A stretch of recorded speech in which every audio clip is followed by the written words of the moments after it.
بسم اللہ الرحمن الرحیم۔ زکوٰۃ کا بیان چل رہا ہے۔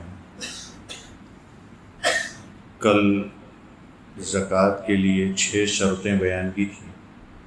اس میں چھٹی شرط یہ تھی کہ نصاب کا مالک تو ہو لیکن قرض سے فارغ ہو۔ اگر اس کے ذمے کوئی قرض ہے تو پھر اس کو لیس کر دینا ہے، اس کو نکال دینا ہے، اور پھر جو پیسہ بچتا ہے اس پر زکوٰۃ آتی ہے۔ اب قرض 3 طرح کے ہوتے ہیں: دین قوی، دین متوسط، دین ضعیف۔ یہ 3 طرح کے جو قرض ہیں اس کی تفصیلات الگ الگ ہیں۔ ایک قرض وہ ہے کہ کوئی شخص کسی کو کیش پیسے کسی کو دے دے، یا تجارت کے مال کے بدلے میں اس کے ذمے کچھ پیسے آئے ہوں، مثلا کسی نے کسی کو کوئی چیز بیچی یا خریدی اور اس کے ذمے پیسے ہیں کہ دینا ہے،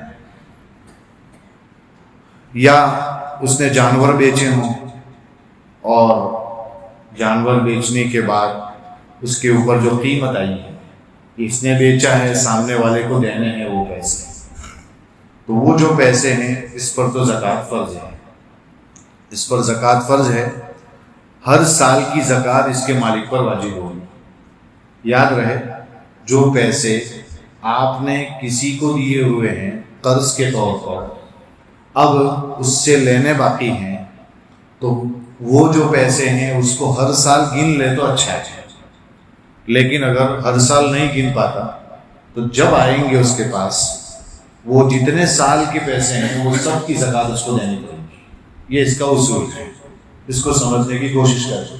کسی کو آپ نے 50,000 روپے دیے ہیں اور اس نے آپ کو 5 سال کے بعد لوٹایا، تو آپ پہلے سال میں جب اپنے پیسے گنیں گے زکوٰۃ کے تو اس میں بھی 50,000 گنے تو اچھا ہے، لیکن اگر نہیں گن پائے اور آپ نے نہیں نکالی تو شریعت نے گنجائش دی ہے کہ کوئی بات نہیں، اس وقت آپ زکوٰۃ اس کی نہ دیں 50,000 کی، لیکن اگر 5 سال، 6 سال، 4 سال، 3 سال، 10 سال بعد بھی وہ پیسے جب لوٹیں گے تو جتنے سال سے آپ نے اس کو پیسے دیے ہیں وہ سب کی زکوٰۃ دینی پڑے گی اس کو، 50,000 کی۔ سمجھ کر چلیں، یہ ایک قرض ہوا۔ دوسرا قرض وہ ہے جو کسی مال کا بدل نہیں، مثلا بتا رہے ہیں یہاں پر نکاح کا مہر ہے، خلا کا بدل ہے، ملازم کی تنخواہ ہے، وصیت اور میراث کے ذریعے حاصل ہونے والا مال ہے۔ یہ کیا کہنا چاہ رہے ہیں؟ یہ وہ چیزیں ہیں کہ مثلا کسی نے شادی تو کر لی، مہر نہیں دیا ہے، اب تک مہر نہیں دیا ہے۔ خلا یہ عورت کا حق ہے، عام طور پر مرد کو یہ حق ملتا ہے جو مشہور ہے کہ بیوی کو طلاق دیتا ہے، کچھ مسئلہ پیش آتا ہے تو، حالانکہ فوراً طلاق دینی بھی نہیں چاہیے، اس کی صورتیں شکلیں ہیں، پہلے سمجھانا چاہیے، اس کا بستر الگ کرنے کو کہا ہے، قرآن کریم میں اس کی تفصیلات ہیں۔ تو ویسے ہی طلاق دینے کی اجازت نہیں ہے۔ پھر طلاق دی جائے گی تو ایک دی جائے گی، کب دی جائے گی علماء سے پوچھنا چاہیے۔ ہماری زبان سے فائرنگ کی طرح طلاق نکلتی ہے اور فوراً دے دیتا ہے اور سوچتا نہیں ہے، پھر پریشان ہوتا ہے وہ۔ تو ایک تو یہ ہے کہ مشہور ہے کہ مرد کو پورا حق ہے، لیکن عورت کو کوئی حق ہے؟ فرمایا عورت کو بھی حق ہے کہ وہ خلا کر سکتی ہے، شوہر سے معاملہ کر سکتی ہے، اور اس پر وہ شوہر کو کہہ سکتی ہے کہ میں یہ چیز آپ سے کر رہی ہوں، یہ معاملہ کر رہی ہوں، آپ مجھے طلاق دے دو۔ اس کو کہتے ہیں خلا۔ تو خلا کا کوئی بدل ہے نہیں، کہ جو پیسے اس کے ذمے آئے ہیں اس کا مسئلہ، ملازم کی تنخواہ، نوکر رکھے ہیں اس کی تنخواہ دینی ہے، سیلری جس کو کہتے ہیں۔ اسی طریقے سے وصیت کر کے گیا ہے کوئی شخص، یا میراث کے ذریعے اس کے پاس مال آنے والا ہے، ابھی آیا نہیں ہے لیکن مال آنے والا ہے، میراث تقسیم ہو گئی ہے لیکن ابھی ملی نہیں ہے، مثلا گھر تقسیم ہو گیا ہے اور اس کے پاس آنے والے 5 لاکھ روپے لیکن ابھی آئے نہیں ہیں۔ اب وہ 5 لاکھ روپے کا مالک تو ہے وہ، لیکن ہو سکتا ہے اس کے پاس 4 سال کے بعد آئے۔ اب 4 سال کے بعد آئے گا جب وہ 5 لاکھ روپیہ، تو کیا اس کو ان 4 سالوں کی زکوٰۃ دینی ہے؟ شریعت کہتی ہے گزرے ہوئے ایام کی زکوٰۃ واجب نہیں ہے۔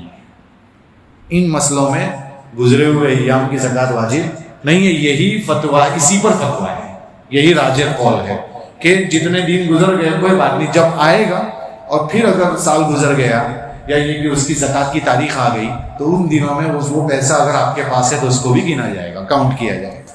سمجھنا چاہیے، سمجھ میں نہ آیا ہو امام صاحب سے کسی عالم سے رابطہ کر کے پوچھنا چاہیے کہ یہ کیا ہے۔ تیسرا قرضہ کون سا ہے؟ وہ قرض جو غیر تجارتی مال کے بدلے میں واجب ہوا، مثلا کوئی گھریلو سامان اس نے بیچا کسی کو اور خریدنے والے پر اس کی قیمت دینا باقی ہے، گھریلو سامان بیچا اور خریدنے والے پر اس کی قیمت باقی ہے، یہ درمیانی درجے کا قرض کہلاتا ہے۔ امام اعظم ابو حنیفہ رحمۃ اللہ علیہ سے اس سلسلے میں دو روایتیں ہیں، ایک تو یہ ہے کہ اس پر بھی زکوٰۃ فرض ہے، ایک تو یہ ہے کہ اس پر بھی زکوٰۃ فرض ہے چاہے باقی ہے گزرے ہوئے سال کی طرح، اگر 10 سال کے بعد وہ آئے گا تو 10 سال کی دینی پڑے گی، یہ ایک روایت ہے۔ دوسرا انہوں نے یوں کہا ہے امام حنیفہ رحمۃ اللہ علیہ نے کہ فرض تو ہے لیکن وجوب ادا کے لیے، یعنی اس پر ادائیگی واجب ہے، اس کے لیے 40 درہم کے بجائے 200 درہم کی قید ہے۔ یہ نہیں کہ 40 درہم کا مالک ہو جائے تو اب 1 درہم دینا ہے اسے، ایسا نہیں، بلکہ پورا جب مالک ہوگا اتنے روپیے کا جس کو نصاب کے بقدر کہتے ہیں تب جا کے زکوٰۃ آئے گی۔ یہ نہیں کہ 40 آ گئے تو اب 80 آ گئے تو 2 درہم، پھر 120 آ گئے تو 3 درہم، اس طرح نہیں، بلکہ پورے نصاب کا مالک ہو گیا۔ آج کل نصاب کا مالک ہونا بہت بڑی چیز ہے، اس لیے کہ آج کل سونے کا بھاؤ بہت اعلیٰ ہے، بہت اونچا ہے۔ کل یا پرسوں ہم نے اس کی تحقیق کی تھی، 1,78,000 روپے، 1,78,000 روپیے اگر کسی کے پاس ہے تو زکوٰۃ واجب ہوتی ہے۔ اور یہ چاندی کے حساب سے گننا ہے، 612 گرام چاندی، 612 گرام چاندی، اور چاندی کا بھاؤ ابھی اونچا نیچا ہو رہا ہے، 400 تک بھی گیا تھا 1 گرام کا، 400 روپیے، 350 روپیے، 300 روپیے۔ اب آپ آج کے حساب سے دیکھیں گے، کبھی بھی دیکھو 612 گرام چاندی کی جو بھی قیمت بنے گی وہ نصاب کا بقدر کہا جائے گا، نصاب کے بقدر۔ ویسے تو سونے کا نصاب 7.5 تولہ ہے اور چاندی کا نصاب 52.5 تولہ ہے، اور کسی کے پاس صرف سونا ہے، چاندی بالکل نہیں، پیسے بالکل نہیں اگر اس کے پاس، تو پھر جب تک سونا یعنی 87 گرام چاندی نہیں، سونا نہیں ہو جاتا تب تک زکوٰۃ نہیں آتی، 87 گرام۔ لیکن ایسا عام طور پر ہوتا نہیں ہے، چاندی تھوڑی بہت تو ہوتی ہی ہے، اگر چاندی نہیں ہوتی کچھ نہ کچھ کیش پیسے تو ہوتے ہی ہیں، تو جیسے ہی سونے کے ساتھ کیش پیسے مل جائیں گے تو اب چاندی کا نصاب کو بھی پہنچ جائے گا اگر تو زکوٰۃ واجب ہو جائے گی اس کے اوپر۔ لیکن صرف یاد رکھیں کہ صرف نصاب کے بقدر مالک ہونا ضروری نہیں، بلکہ سال بھی گزرنا ہے۔ اب سال گزرنے کا مطلب بھی آگے آئے گا، لیکن پھر بھی بتلا دیتا ہوں کہ سال گزرنے کا یہ مطلب نہیں ہے کہ ہر روپیے پر سال گزرا، یہ مطلب نہیں ہے اس کا کہ ہر روپیے پر سال گزرا ہو، بلکہ آپ یوں سمجھ لیجئے کہ اگر 10 رمضان کو آپ 612 گرام چاندی یا اس کے بقدر پیسوں کے مالک ہو گئے ہیں، اگر 10 رمضان کو، تو آئندہ 10 رمضان کو آپ کتنے روپیے کے مالک ہیں وہ دیکھا جائے گا۔ بیچ میں کیا ہے، اگر بیچ میں 1 بھی روپیہ نہیں رہا آپ کے پاس، بالکل زیرو ہو گئے، تب تو پھر جب واپس نصاب کے مالک ہوں گے تب سے پھر سال گنا جائے گا۔ لیکن اگر 612 گرام چاندی سے کم بھی ہو گیا تو بھی کوئی فرق نہیں پڑتا، مثلا آپ 400 گرام چاندی کے ہی مالک ہیں، بیچ میں 300 گرام چاندی کے مالک ہیں، کوئی فرق نہیں پڑتا اس سے، بس 2 کنارے دیکھے جائیں گے، یہ 10 رمضان، آئندہ 10 رمضان۔ جب آئندہ 10 رمضان آئے گی اس دن آپ اگر 1000 گرام چاندی کے مالک ہوں گے، یعنی 1 کلو چاندی کے مالک ہوں گے، تو پورے 1 کلو پر زکوٰۃ دینی پڑے گی۔ بعض لوگ یہ سمجھتے ہیں کہ 10 رمضان کو میرے پاس جتنا پیسہ ہے اس میں سے کچھ پیسہ تو 9 رمضان کو آیا ہے میرے پاس، 8 رمضان کو آیا ہے، 5 رمضان کو آیا ہے، یا 1 مہینے پہلے آیا ہے، تو اس پر کہاں سال گزرا ہے؟ تو سال گزرنے کا یہ مطلب نہیں ہے کہ آپ ہر پیسے کو یوں دیکھو کہ اس پر سال گزرے، نہیں، 2 کنارے دیکھے جائیں گے بس، یہ کنارہ اور وہ کنارہ، یعنی 10 رمضان اور آئندہ 10 رمضان۔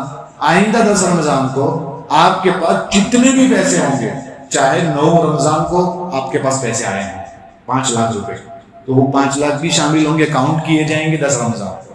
ہاں 10 کے بعد آئے، 11 کو آئے، 12 کو آئے، 13 کو آئے، تو یہ پیسے کو اب کاؤنٹ نہیں کیا جائے گا. یہ پیسے اگر آئندہ 10 رمضان کو باقی ہوں گے تو پھر اس پر زکوٰۃ واجب ہوگی، ورنہ واجب نہیں ہوگی. یہ اصول ہے اس کا. اور شریعت نے اور آسانی کی ہے کہ یہ زکوٰۃ جو آپ پر آئے گی تو یہ فوراً دینا ضروری نہیں ہے. آپ ابھی کچھ دے دیں. رمضان میں اس لیے نکالتے ہیں زکوٰۃ کہ اس کا بھاؤ بڑھ جاتا ہے، اس کے فائدے ہیں، اس کے اصول ہیں، اس لیے دیتے ہیں. ورنہ ایسا ضروری نہیں ہے کہ ابھی ہی نکالنی ہے. آپ لکھ لیں، ایک کاپی بنا لیں، نوٹ بک بنا لیں اور اس میں لکھ لیں کہ 2026 میں اس روزے کو میرے ذمے اتنی زکوٰۃ ہے. اب آپ دیتے رہیں سال بھر میں 500 روپئے، 1000 روپئے، آئندہ آنے تک میں دے دیں تو اچھا ہے. اگر نہیں دیا تو معاف نہیں ہوگی، دینا ہی پڑے گا آپ کو. خیر یہ جو ہے ایک مسئلہ تو یہ ہے. اور دوسری روایت یہ ہے کہ یہ جو گھریلو چیز کسی کو بیچی ہے اور اس کا پیسہ باقی ہے، کہہ رہے ہیں امام حنیفہ رحمۃ اللہ علیہ کی دوسری روایت ہے کہ اس پر زکوٰۃ فرض نہیں ہے، بلکہ 200 درہم وصول ہونے کے بعد جب تک سال پورا نہیں ہوگا زکوٰۃ فرض نہیں ہوگی. گزشتہ سالوں کی زکوٰۃ بھی فرض نہیں ہے. اور علماء نے لکھا ہے کہ یہی روایت راجح ہے، یہی مفتبی ہے. ایک دو چیز بیان کر کے اپنی بات ختم کر دیتا ہوں. اب کچھ مسئلے ہیں. مثلا ایک پروویڈنٹ فنڈ ہے جس کو پی ایف بولتے ہیں. وہ عام طور پر سیلری میں سے کسی کے کچھ کسی کے کچھ کسی کے کچھ پرسنٹیج کٹ جاتے ہیں. وہ بہت سارے لوگ اس کو سمجھتے ہوں گے پی ایف کٹتا ہے تو کیا پی ایف پر زکوٰۃ آئے گی یا نہیں، یہ ایک مسئلہ ہے. چونکہ پی ایف ہے تو آپ کا ہی، وہ آپ کے پاس ہے نہیں اس وقت لیکن ہے تو آپ کا ہی. تو اس سلسلے میں علماء نے کیا لکھا ہے؟ لکھا ہے کہ قبضے سے پہلے والے سالوں کی زکوٰۃ واجب نہ ہو جب تک آپ کے پاس اس کا قبضہ نہیں ہو جاتا، وہاں تک زکوٰۃ واجب نہیں ہوگی. چاہے وہ آپ کے اکاؤنٹ میں یا انہوں نے اپنے اکاؤنٹ میں رکھا ہے. اس کے کچھ اصول ہوتے ہیں کہ جب آپ وہاں سے نکل جائیں گے یا اللہ نہ کرے دنیا سے چلے جائیں گے تو پھر وہ پیسے واپس دیے جاتے ہیں کہ یہ ان کے پیسے ہیں. لیکن جب تک ایسا نہیں ہوتا تب تک دیتے نہیں ہیں. ایسے کچھ اصول اور قوانین ہوتے ہیں. تو دیتے تو ہے نہیں، آپ کے پاس بھی نہیں ہے، تو کیا کیا جائے؟ تو علماء نے لکھا ہے کہ جب تک آپ کا اس پر قبضہ نہ ہو جائے تب تک زکوٰۃ واجب ہے، کیونکہ یہ اجرت کی رقم ہے. اور یہ اجرت کی رقم ہے اور آزاد کی اجرت یہ کمزور قرض سمجھا جاتا ہے، دین ضعیف میں شمار ہوتا ہے. لہٰذا جب تک قبضہ نہ ہو جائے زکوٰۃ نہیں آئے گی. فتویٰ اسی پر ہے، اسی پر فتویٰ ہے کہ جب تک قبضہ نہ ہو جائے زکوٰۃ نہیں آئے گی. البتہ کوئی احتیاطاً دینا چاہے، اگر کوئی احتیاطاً کہ میں دے دوں تو اچھا ہے، اب تک میرا پی ایف اتنا جمع ہو گیا ہوگا، ایسا اس کو معلوم بھی ہو اور اچھا ہے دے دے تو بہتر ہے. کیونکہ صاحبین کے نزدیک یعنی امام ابو محمد رحمۃ اللہ علیہ اور امام ابو یوسف رحمۃ اللہ علیہ کے نزدیک ہر طرح کے قرضے میں زکوٰۃ واجب ہو جاتی ہے. ان کے یہاں ہر طرح، ان کے یہاں کوئی تفصیل نہیں ہے کہ قوی، ضعیف، متوسط یعنی درمیانی درجے کا قرضہ، کمزور یا قوی درجے کا قرضہ، ایسا کچھ نہیں ہے ان کے یہاں. ہر طرح کا قرض اس پہ زکوٰۃ واجب ہو جاتی ہے.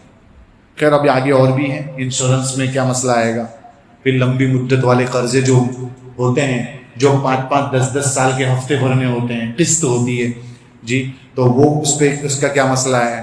پھر بی سی کا مسئلہ ہے. جو لوگ بی سی رکھتے ہیں، چٹھی رکھتے ہیں اور چٹھی رکھتے ہیں ہر ہفتے ہر مہینے میں کچھ نہ کچھ پیسے وہ جمع کراتے ہیں، اس پر قرضہ آئے گا کہ نہیں. پھر دکان یا مکان کا ڈپوزٹ کا مسئلہ ہے، اس پر زکوٰۃ آئے گی یا نہیں. اس کی تفصیلات ہیں، اس کو انشاءاللہ تعالیٰ آئندہ کل سمجھنے کی کوشش کریں. اللہ تعالیٰ عمل کرنے کی توفیق عطا فرمائیں. سبحان اللہ و بحمدہ، سبحانک اللہم و بحمدک، ونشہد ان لا الہ الا انت، نستغفرک و نتوب الیک.